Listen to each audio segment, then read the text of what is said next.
جلال وجهك وعظيم سلطانك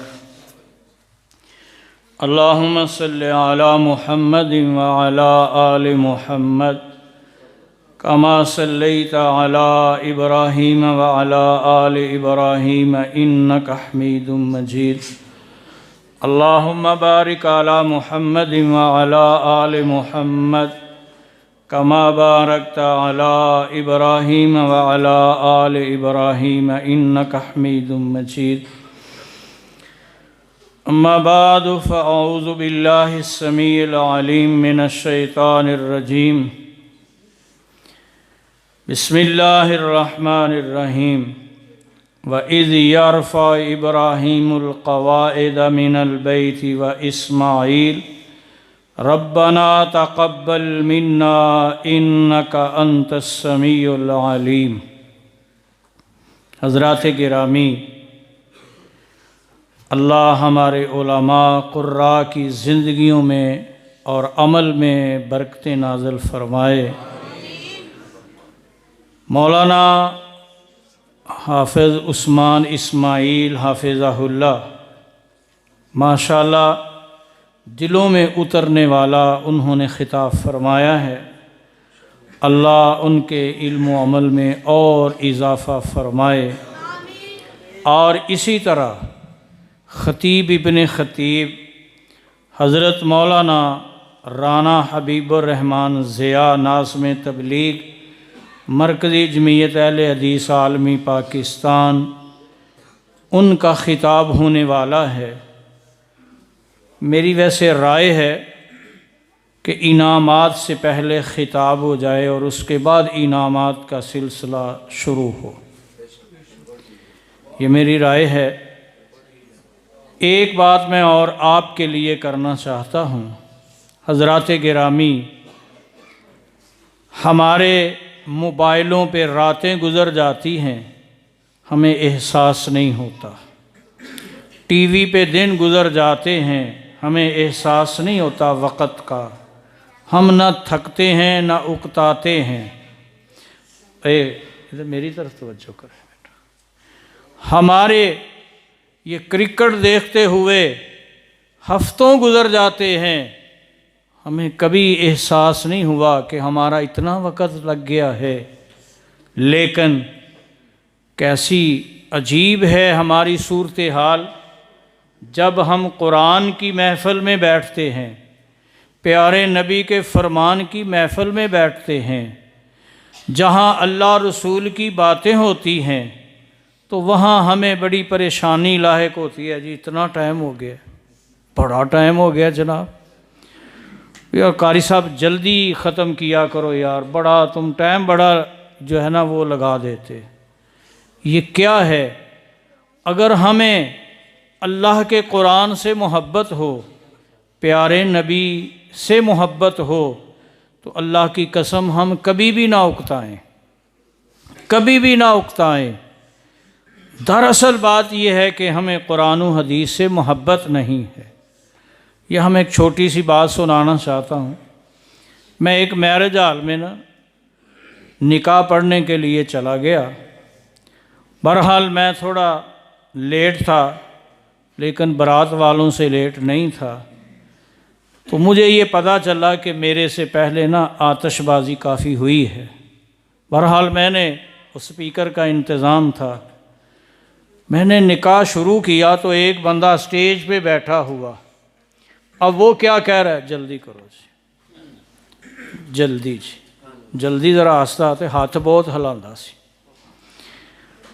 مجھے غصہ آیا، میں نے اسپیکر پکڑا، اس کے آگے رکھ دیا۔ میں نے کہا بھائی جی آپ جلدی جلدی خود ہی نکاح پڑھا لیں، آپ کو جلدی ہے، آپ جلدی کر لیں، آپ پڑھا لیں۔ بہرحال وہ لڑکے کا والد تھا، وہ اس نے کہا کہ نہیں حضرت جانے دو، یہ تو بیوقوف ہے، فلاں ہے فلاں۔ تو میں نے ان سے پوچھا کہ آپ نے آدھا گھنٹہ پون گھنٹہ جو ہے وہ آتش بازی میں لگایا ہے، کسی نے تم میں سے کسی نے کہا ہے کہ یار جلدی کرو لیٹ ہو رہے ہیں؟ ابھی نکاح شروع ہوا ہے، رب کے قرآن کی آیات تلاوت ہونی ہے، پیارے نبی کا فرمان سنایا جائے گا، اور وہ بھی 5 7 10 منٹ ہوگا زیادہ سے زیادہ۔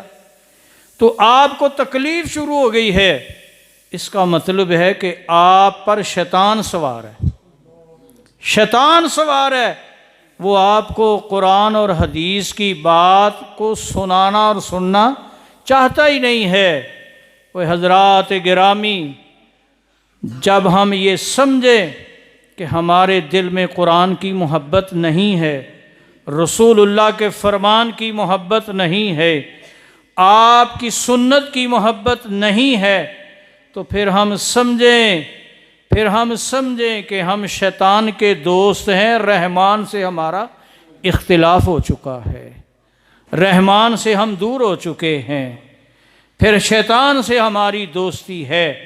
تو اس لیے میرے بھائیوں، یہ جو محفل ہے، میں اللہ کی قسم اٹھا کے کہہ رہا ہوں، کوئی تصنع بناوٹ کی بات نہیں ہے، اس میں تو جتنا وقت لگ جائے، میں اپنے لیے میں حلفاً کہتا ہوں، میں اس کو سعادت سمجھتا ہوں کہ اس سے بڑی سعادت کیا ہے؟ یا رب کا قرآن سنتے سناتے ہم جو ہیں یہاں وقت گزار لیں، ہم نے گپ شپ میں بھی گزار دینا ہے، فضول وقت گزر جاتا ہے، لیکن جو یہ قرآن کی محفل میں گزرے گا، یہاں قرآن خوبصورت آوازوں میں سننے کو بھی ملتا ہے، اور پھر قرآن کی تفسیر، پیارے نبی کی حدیث کا خوبصورت بیان بھی سننے کو ملتا ہے۔ ممکن ہے کوئی ایک بات ہمارے دل میں بیٹھ جائے اور ہماری یہ دل کی بنجر زمین جو ہے اس میں انقلاب برپا ہو جائے، تو اس نیت سے آیا کریں کہ ہم نے کچھ لینے کے لیے جانا ہے، چسکے کے لیے نہیں، بلکہ عمل کے لیے کچھ لینے کے لیے جانا ہے، ہم نے کچھ سیکھنا ہے وہاں سے۔ جو بھی قرآن و حدیث کی محفل ہو، پروگرام ہو، جلسہ ہو، درس قرآن ہو، وہاں سے ہم حاصل کرنے کے لیے جائیں۔ تو حضرات گرامی، آخری بات، حضرت ابراہیم اور اسماعیل علیہم السلام رب کا گھر بنا رہے تھے، بیت اللہ۔ اس سے بڑا کوئی عمل اور ہو سکتا ہے؟ کیوں جی؟ پوری کائنات میں سب سے محبوب جگہ جو رب کو ہے نا، وہ مسجدیں ہیں، وہ مسجدیں ہیں۔ احب البلاد الی اللہ مساجدہا، سب سے محبوب، اور بیت اللہ تو تمام مساجد سے بھی اعلیٰ و ارفع اور کہیں برکتوں والا اور فضیلتوں والا۔ بڑا عمل ہے، بڑا عمل ہے۔ اللہ کرے ہمیں سمجھ آ جائے کہ مسجد بنانا، یہ دین کے ادارے قائم کرنا، یہی بڑا عمل ہے، یہ بڑا عمل ہے۔ حضرات گرامی، اللہ کے دونوں پیغمبر، دونوں نبی رب سے دعا کیے جا رہے ہیں، کس بات کی؟ ربنا تقبل منا انک انت السمیع العلیم۔ اللہ، یہ عمل بڑا تب ہوگا جب تو ہمارے اس عمل کو قبول کر لے گا۔ دعا کریں، یہ جو دین کا ادارہ ہے، اس میں میرا جو بھی تعاون ہے کسی بھی لحاظ سے بہت تھوڑا ہے۔ قاری اعظم صاحب، اللہ ان کو صحت و ایمان والی لمبی زندگی دے، محنت ان کی ہے، سارا کچھ ان کا ہے، اللہ قبول فرمائے۔ تو حضرات گرامی، اللہ سے یہ دعا کریں کہ جتنی بھی ہم دین کے لیے محنت اور کوشش کرتے ہیں، وہ ربنا تقبل منا انک انت السمیع العلیم، جب اللہ قبول کر لے گا تو بات بن جائے۔